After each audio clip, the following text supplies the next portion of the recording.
100 अगर इसी क्रम से विवाह भगवान के सुनाए जाए तो आज कथा समाप्त कैसे हो। यहां सुखदेव जी महाराज सामूहिक विवाह होते हैं वही सुना रहे। भौमासुर नाम का एक दैत्य था जिसको विष्णु पुराण में नरकासुर भी कहा गया। यह भौमासुर और कोई नहीं भगवान का बेटा ही था।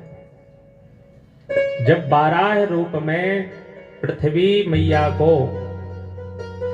ला रहे थे तो कुछ समय तक रहे पृथ्वी मैया के, तो यह भौमासुर नाम का दैत्य था। इसने मन में विचार किया कि जब 1,00,000 राजकुमारी हो जाएंगी तब मैं उन्हें कैद कर लेगा। बड़ा दुष्ट था, बड़ा बलशाली था।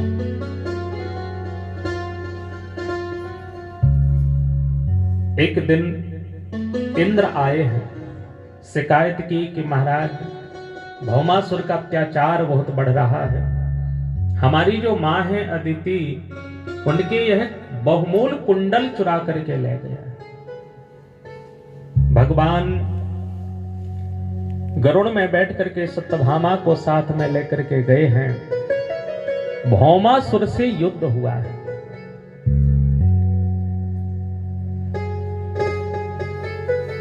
इनका जो सेनापति था, जिनका नाम था मुर नाम का दैत्य, सबसे पहले इसकी हत्या करी, इसको मारा है। इसलिए भगवान का नाम पड़ गया मुरारी।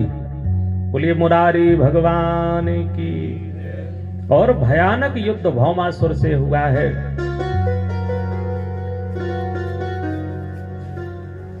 सत्यभामा ने कहा कि प्रभु ये बड़ा दुष्ट है, बड़ा बलशाली है, इसका आप वध करें। और भगवान ने भौमासुर का वध कर दिया। विष्णु पुराण में आई ऐसी कथा भी आई है कि पृथ्वी मैया उस समय प्रकट हुई और कहा कि यह तो आपका ही अंश है, मेरा वंश नष्ट ना हो। और पृथ्वी मैया ने कहा ये मेरा नाती है, भौमासुर का एक बेटा था, इसको राजगद्दी में बैठा दो। भगवान ने उसका राज्याभिषेक किया। सत्यभामा कहते हैं कि कल्प वृक्ष को जब देखा, भगवान जब अदिति मैया के कुंडल लेकर के गए तो मोहित हो जाते और कहा कि इस कल्प वृक्ष को हम तो द्वारका लेकर के चले। इंद्र ने कहा कि भगवान यह तो संपत्ति स्वर्ग की है, मृत्यु लोक के जो लोग हैं स्वर्ग की संपत्ति के अधिकारी नहीं है। भगवान ने कहा कि देखो सत्यभामा की प्रसन्नता के लिए, अब यह स्वर्ग की हो चाहे वैकुंठ की, अब तो हम लेकर के जाएंगे।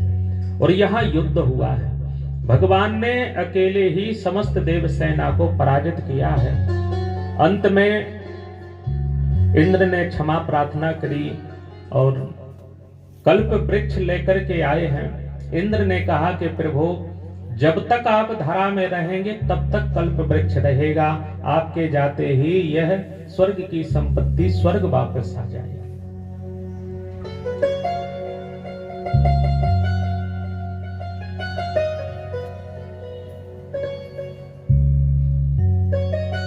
भगवान उस जेल में पहुंच गए जहां 16,100 राजकुमारी कैद में थी। भगवान ने उस जेल के दरवाजे खोल दिए और कहा कि देवियों तुम सब स्वेच्छा से अपने अपने घर जा सकती हो। तम प्रविष्टम स्त्रियो वीक्षा नरवीरम विमोहिताः मनसा विरेभीष्टम पतिम दैवोपसादितम। जब 16,100 कन्याओं ने देखा तो यह मोहित हो जाती और अपने पति के रूप में वर्ण कर लिया। भगवान इतने सुंदर ही पर भगवान भी देखिए सबको स्वीकार करते हैं, क्योंकि भगवान से यह रोते हुए कहने लगी कि आपने तो हमको भौमासुर की जेल से मुक्त कर दिया, अब हम जाएं कहां? क्योंकि कई वर्षों तक हम इस दुष्ट की कैद में रहे। अगर हम घर भी चले गई, हो सकता है हमारे माता पिता हमको स्वीकार ना करें। अगर स्वीकार भी कर लिया तो कोई राजकुमार हमारे साथ विवाह नहीं करेगा। इसलिए गोविंद, हे श्याम सुंदर, संसार के जगत के सारे दरवाजे हमारे लिए बंद हैं, आप ही हमें स्वीकार करें। तो जिसका कोई नहीं उसके तो भगवान है। यह भी कोई साधारण स्त्रियां नहीं है, यह तो सब भगवान की लीला है। भगवान ने विचार किया कि ऐसे एक एक विवाह करूंगा तो विवाह ही करते मेरा समय निकल जाएगा। मैं तो बहुत सारे काम लेकर के इस धरा में आया। यह जो 16,000 स्त्रियां हैं, ये साक्षात श्रुति जो वेदों में श्रुति होती, जो साक्षात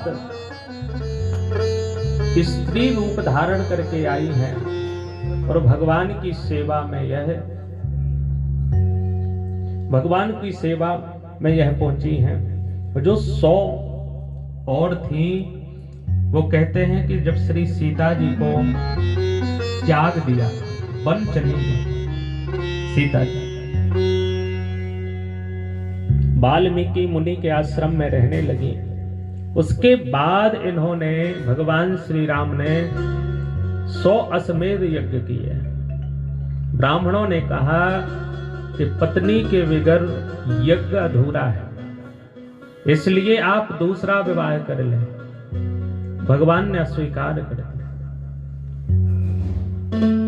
तो सोने की सीता बनाई हर यज्ञ में, वो बैठी हैं और यज्ञ किए। वही 100 सोने की सीता आज रूप धारण करके आई हैं द्वापर में और भगवान को प्राप्त हुई। अथो मुहूर्त एकस्मिन् नानागारे सुता स्त्रियः यथोपे में भगवांस्तावद्रूप धरोभयः। एक ही मुहूर्त में, एक ही समय में जितनी भगवान की पत्नियां थी 16,100, उतने ही रूप धारण करके एक ही मुहूर्त, एक ही साथ विवाह किए।